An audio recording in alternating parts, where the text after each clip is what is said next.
Alam niyo minsan feeling natin kulang yung love na binibigay sa'tin. Yung tipong minsan feeling natin hindi nasusuklian yung pagmamahal na binibigay natin sa tao.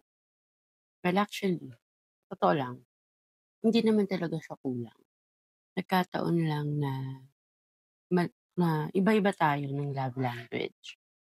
So, sabi nga dun sa Google, o 'di ba, merong iba-ibang klase ng love language. So, meron tayong una, words of affirmation. So, eto yung mga tao na yung way ng pagso-show nila ng love nila is saying, "I love you, thank you." Ayan, mga words na nice. Yan, "Ang ganda mo today." So, that are the ways paano ipakita ng taong may love language na word of affirmation yung pagmamahal mo sa isang tao. Second, meron tayo ditong acts of service. Ito naman yung mga hindi sila masalita, pero sila yung in action, yung tipong magluluto para sa'yo, ayan, maglilinis ng bahay mo, tutulungan ka sa mga gawain, yan, tipong simpleng siguro ipagtimpla ka ng kape sa umaga. So, may mga gano'ng acts of service na mostly yung acts of service, ito yung mga hinahanap ng mga lalaki, yung tipong pagsisilbihan mo yung asawa mo, ayan. Pero not all of the acts of services. Meron naman yung giving gift. So, meron yung taong hindi sila yung tipong, ayun nga, masalita, matrabaho, but they are the one na gustong-gusto ka nilang bigyan ng kahit anong regalo, maliit, malaki, or basta kahit anong okasyon, lagi siyang merong, something para sa'yo. Keychains, ganyan. 'Pag birthday mo, bibigyan ka ng roses, bibigyan ka ng mga regalo, kahit maliliit na regalo lang.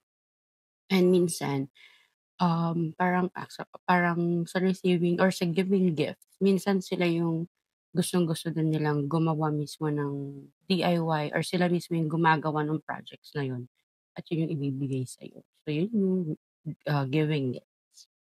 Pero naman yung quality time. Quality time, ito yung lagi dapat kayong magkasama, gustong-gusto ka niyang kasama, gusto niyang manood lagi ng mga movies, Netflix and chill with you, and gusto niyang, basta parang gusto niya lagi kayong magkasama. Mostly ito yung mga taong,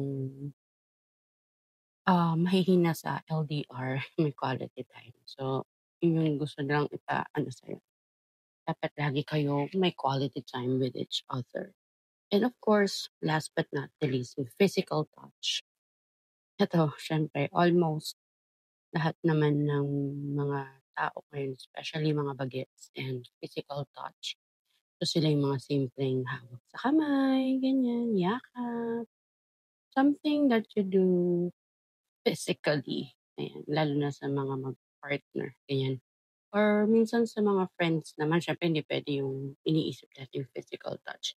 Sa mga friends naman, konting hug-hug, 'pag nagkita kiss, 'di ba?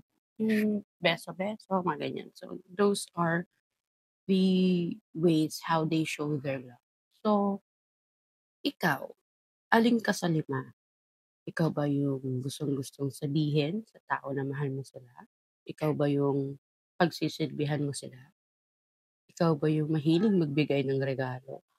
Ikaw ba yung gusto quality time or physical touch? So ayun, depende kasi kung paano yung way ng mga tao magmahal. At habang kasama mo 'tong mga taong 'to, hindi mo na kailangan tanungin kung ano ba yung love language nila. Kasi if ikaw mismo, mahal mo 'tong mga taong 'to, mararamdaman mo at nakikita at mapapansin mo naman kung ano ba talaga yung way ng pag-show nila ng love sa'yo, oh, 'di ba? Kung ano yung ginagawa nila kasi, normally yun din yung gusto nila. Ganun yung love na gusto nila. So, kunyari ikaw, gustong-gusto mo na sinasabi na, "Ang ganda mo today, you're pretty, I love you, blah, blah, blah." Eh, naiirita ka kasi hindi nga yun yung love language mo. Ang gusto mo tipong ipagluto ka, ganyan, ganyan. Eh, paano kung hindi nga niya yung kaya? Paano kung hindi yung love language? So you have if you love that person, if you love your partner, your friends, or sino pa man din diyan, you have to check kung ano yung love language nila in that way. Masuklihan mo sila at ma-appreciate mo din at malaman mo na, "Ay nasusuklian din pala yung love na binibigay ko." Ibang way nga lang. So ayun lang, hindi ko lang, chika lang. Bye-bye.